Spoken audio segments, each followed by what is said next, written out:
Sign মেচিনাৰীৰ তৰফৰ পৰা সকলোকে স্বাগতম জনাইছোঁ। আমি আগতে মানে আমাৰ গোডাউনৰ পৰা মেচিন দেখুৱাইছিলোঁ। আজি আমি এটা কাষ্টমাৰৰ ঘৰত আহিলোঁ মানে কেনেকৈ ধান খুন্দে মানে আপোনালোকক মই প্ৰেক্টিকেলি দেখাই দিম সেইটো কেনেকৈ খুন্দে আৰু কিমান ইনকাম হয় আৰু ইয়াতে কি কি লগোৱা আছে।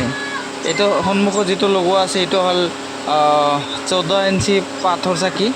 এইটো আপোনাৰ এইটো মেচিনতেই মানে চলি আছে, ছিংগল ফেচে এইটো মেচিন চলি আছে না। ইয়াতে মই যিটো মেচিন দেখাই আছোঁ এইটো হ'ল কম্বাইন ৰাইচ মিল।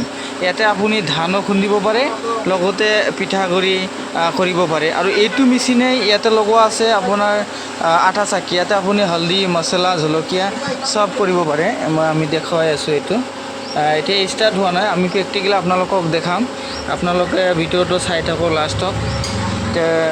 এতিয়া আমাৰ হপৰত ধান দিয়া হৈছে আৰু মেচিনটো চলে কেনেকৈ আৰু এইটো ছিংগল ফেচে চলে না নাই চব মানে আপোনালোকক এতিয়া মানে কৈ দিম।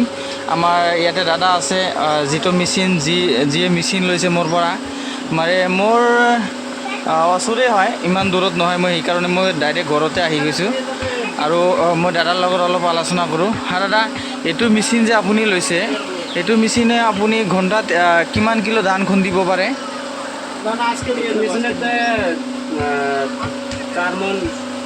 চাৰ মন বা 5 মন এনেকুৱা হয়, 200 কেজি এনেকুৱা হয়।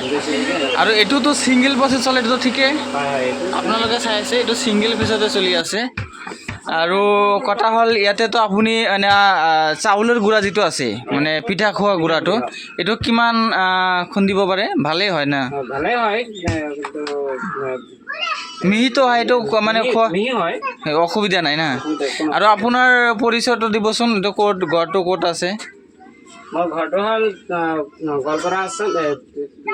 গোৱালপাৰা ডিষ্ট্ৰিক্ট, লখিমপুৰ জিলা, ষ্টেট আসাম। মই অসমৰ পৰা কৈছোঁ। চাইন মেচিনৰতো আপোনাৰ গোৱালপাৰা এইটো চবেই জানে। তে আমি প্ৰেক্টিকেলি আপোনালোকক দেখুৱাই দিম কেনেকৈ ধান খুন্দে। আৰু এইটো লৈ আপোনালোকে ঘৰতে বহি ভাল এটা বিজনেছ কৰিব পাৰিব।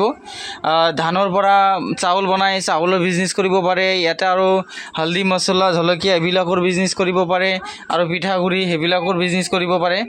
এতিয়া আপোনালোকে ভিডিঅ'টো চাই থাকক।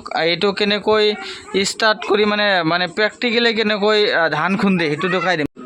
আৰু যিসকলে ঘৰতে বহি আছে মানে হাউ টু ষ্টাৰ্ট বিজনেছ কেনেকৈ ষ্টাৰ্ট কৰিম বুলি ভাবি আছে আৰু টকা পইচা ইমান নাই, অলপ টকা আছে, অলপ টকা ইনভেষ্ট কৰি আমাৰ এইবিলাক মেচিন কিনি ভাল এটা বিজনেছ কৰিব পাৰিব।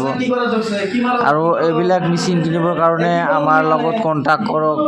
আমি অল ইণ্ডিয়া মানে হোম ডেলিভাৰী কৰি দিওঁ। আৰু আমাৰ অসমৰ পৰা যদি কোনোবাই ল'ব খোজে তেনেহ'লে মোৰ লগত কণ্টেক্ট কৰক, আপোনালোকে ভাল মেচিন পাই যাব।